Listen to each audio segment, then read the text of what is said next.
Vamos a recapitular el tema del patrimonio, porque como les he venido diciendo, es el atributo de la personalidad más importante para el entendimiento del derecho sucesorio. Vamos a repetir el concepto, ya no me voy a detener mucho en los elementos que integran la definición de patrimonio, pero sí a la última parte, que es a la que se refiere a que es una universalidad jurídica, porque parece que eso es lo que nos está costando más trabajo entender. Decimos que patrimonio es el conjunto de derechos y obligaciones de una persona susceptibles de apreciación pecuniaria y que constituyen una universalidad jurídica. Cuando digo que el patrimonio es un conjunto, recuerden que estamos hablando del atributo de la personalidad y que si una persona no tiene derechos ni obligaciones, siempre va a tener un patrimonio a manera de conjunto vacío, es decir, bolsa o recipiente vacío.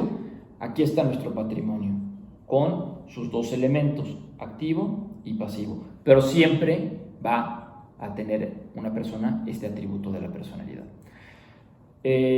Cuando me refiero a que solamente pueden formar parte del patrimonio relaciones jurídicas de contenido económico, es porque quedan excluidos los derechos de la personalidad, los derechos subjetivos públicos como el derecho del voto, el derecho de asociación. Eso no integra el patrimonio. Los derechos y deberes del derecho de familia, ¿no? La patria potestad, la tutela, eso no integra. Todas las relaciones jurídicas que se dan a partir de esas figuras del derecho de familia no integran el patrimonio, ¿sí?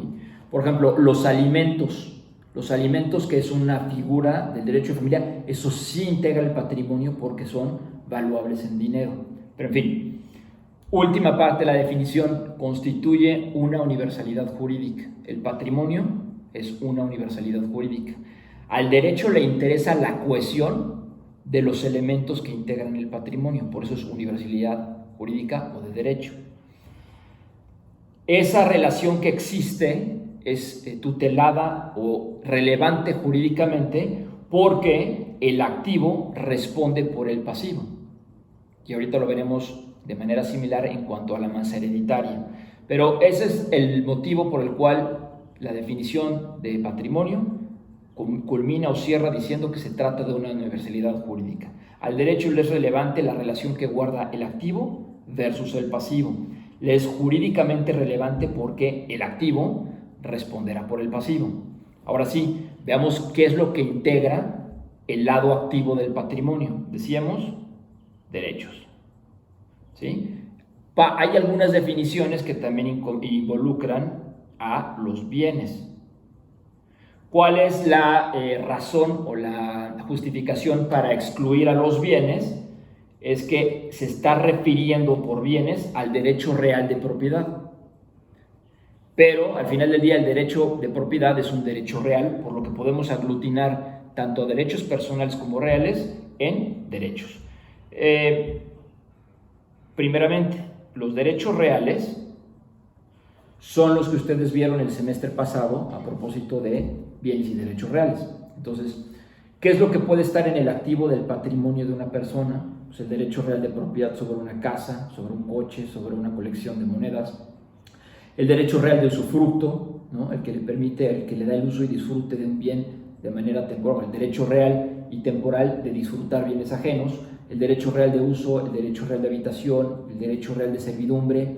Si alguien constituyó una hipoteca o una prenda en favor del acreedor, pues también estará del lado activo del patrimonio. Derechos personales o de crédito.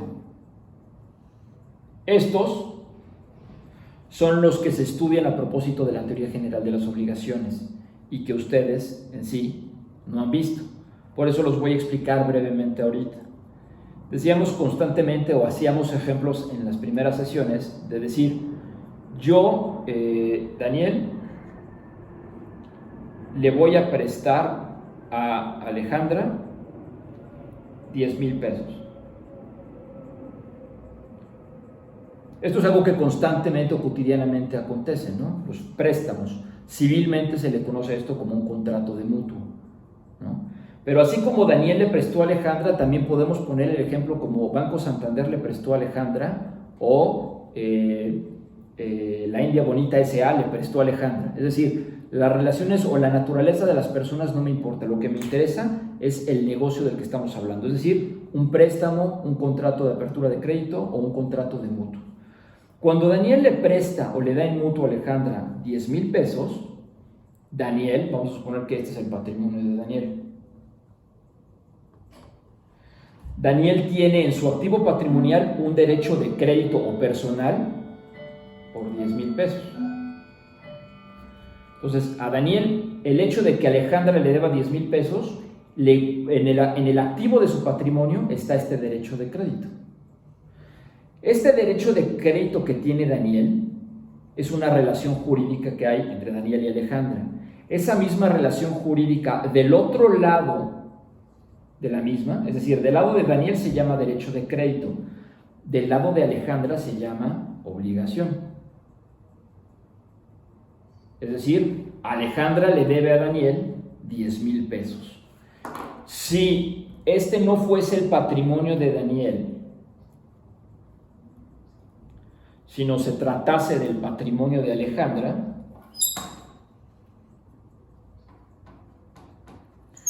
en este ejemplo, los 10,000 pesos no van a estar en el activo de Alejandra, es un pasivo que reporta ella. Alejandra le debe a Daniel 10,000 pesos y se pondrán en el pasivo del patrimonio, de este lado, ¿sí? Entonces, los derechos personales o de crédito se trata justamente de una relación jurídica que guarda una persona que se denomina acreedor y otra deudor. El deudor está conminado o constreñido a prestar una conducta en favor del acreedor. En el ejemplo, que le pague 10,000 pesos. Pero las obligaciones pueden tener o pueden consistir en conductas de dar, hacer o no hacer, como lo verán en su curso de obligaciones. ¿Okay? Entonces vamos a recapitular y vamos a ver cómo puede estar integrado regreso al patrimonio de Daniel.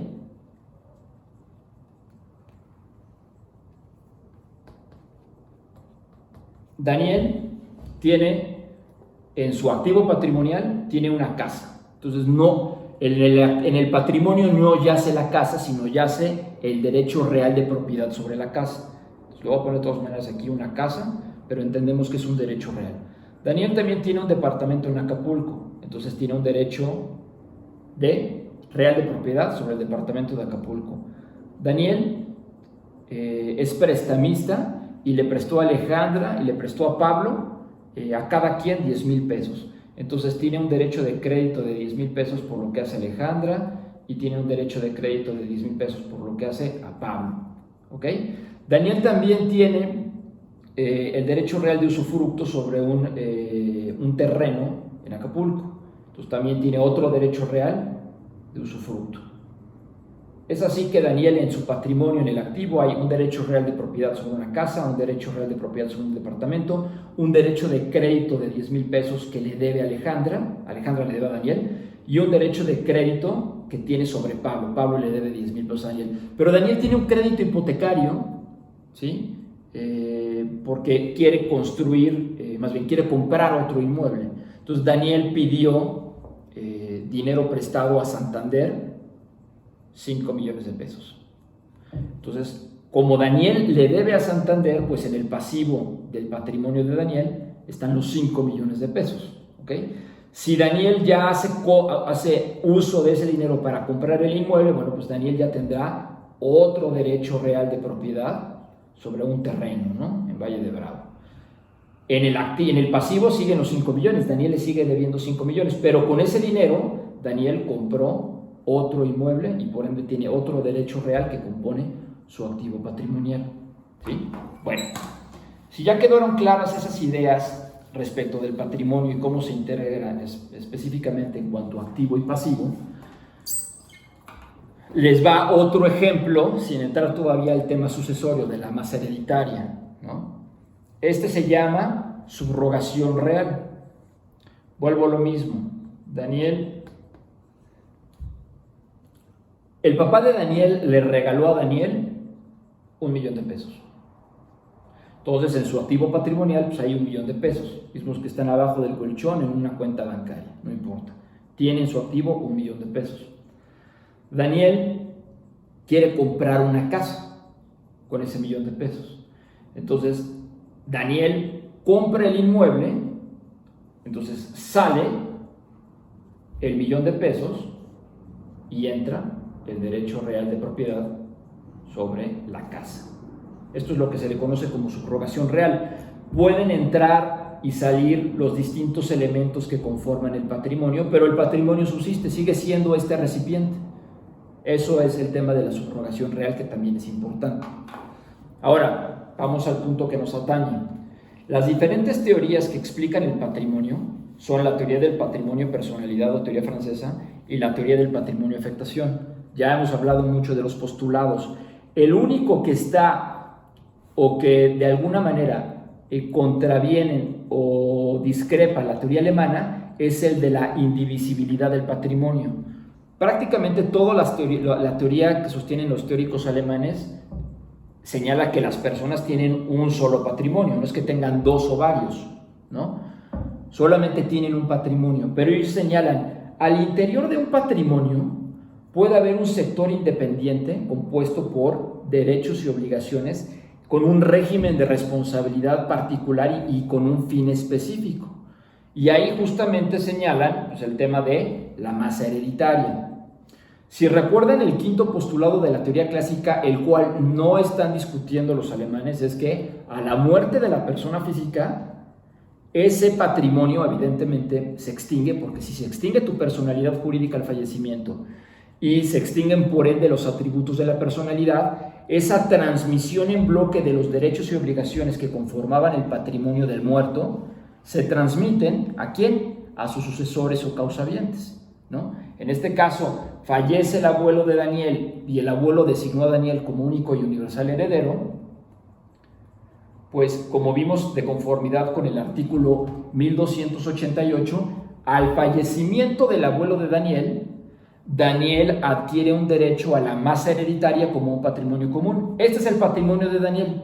Al fallecimiento del abuelo de Daniel se da un sector independiente alrededor del patrimonio de Daniel. ¿Por qué? Porque, aquí voy a poner activo y pasivo, de la masa hereditaria, ¿sí? Daniel adquiere derecho a la masa hereditaria como un patrimonio común, ¿no? Daniel es el único y universal heredero, entonces viene y se incorpora al interior del patrimonio de Daniel la masa hereditaria, ¿sí? Decíamos ayer que esto es complejo porque pues, el abuelo de Daniel podría haber deber muchísimo dinero, ¿no? Entonces, las deudas que tenía el abuelo, las obligaciones que tenía el abuelo de Daniel, que no se extinguieron con la muerte, en el mismo préstamo, si al abuelo de Daniel le prestó el señor Pablo, le prestó 5 millones de pesos, por el hecho de que se haya muerto el abuelo de Daniel, no se extingue esa obligación que tenía. Se transmite y forma parte de la masa hereditaria que constituye un sector independiente al interior del patrimonio de Daniel. Pero resulta que el abuelo de Daniel pues, tenía el derecho real de propiedad sobre casas y sobre un edificio. Entonces fácilmente se podrá cubrir las deudas que tenía el abuelo con el activo. Por eso la masa hereditaria también es una universalidad jurídica, porque el activo responde por el pasivo. Cuando mencionábamos por último el artículo 1678, que habla de la no confusión de patrimonios, es justamente esto. En el activo de Daniel podrá haber lo que ustedes quieran, derechos reales o derechos personales, pero Daniel no tiene por qué hacer frente a las deudas que tenía el abuelo. El activo que tenía el abuelo y que conforma la masa hereditaria es el que responde por las deudas de la masa hereditaria. Si se acuerdan, en el 1284, cuando se define heredero, se decía, el heredero adquiere a título universal y no responde de las cargas de la herencia, de las obligaciones de la herencia, sino hasta por el importe de los bienes que hereda. Entonces, si aquí había lana, si aquí había inmuebles, si aquí había derechos de crédito, con esto se hace frente a la obligación que debía el abuelo. Cuando se cubren los pasivos de la herencia, pues evidentemente es cuando ya se puede llevar a cabo la adjudicación en favor de Daniel. Ahí termina la confusión y evidentemente lo que haya sobrado después de pagar las deudas es lo que ya ingresará al activo patrimonial de Daniel. ¿sí? Entonces esto ya no existe porque ya se pagó la deuda y ya la sucesión culmina cuando se pudieron adjudicar los bienes en favor del heredero. Esa es la única lógica, ¿sí? Entonces, nuestro Código Civil, ¿qué señala con relación o qué teoría adopta? Dijimos, nuestro código adopta la teoría francesa del patrimonio. Sin embargo, fenómenos como la sucesión mortis causa y otros más solamente se pueden explicar a partir de la teoría del patrimonio afectación, ¿sí? Ese sector independiente de derechos y obligaciones con un régimen de responsabilidad particular y con un fin determinado es lo que se le denomina patrimonio afectación. Decíamos que estaba ahí el patrimonio de familia, que está en desuso, pero no por eso es un patrimonio afectación. También estaba ahí el concurso de acreedores y la sociedad conyugal.